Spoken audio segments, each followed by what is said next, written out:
Assalamu alaikum. Welcome to these perfect solutions. We will be sharing software development and coding tips, tricks, and tutorials from basics to advanced technique. If you learn quickly and efficiently, you are in the right place. Now, firstly, you just type Node.js downloaded. Click on the first link. Now, click on the downloaded button.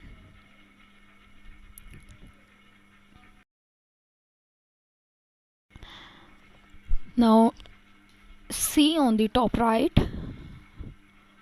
Node.js is downloading.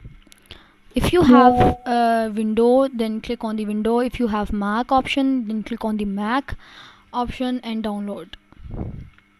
Now Node.js is downloaded, I think. Click on the folder. Click next. Agree terms and conditions. Next. Now how simple is that? Just click next. Wait for the downloading.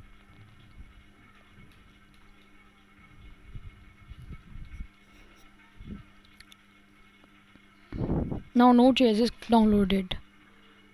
Thank you for watching. If you learn something new, then like and subscribe to my channel. Bye bye.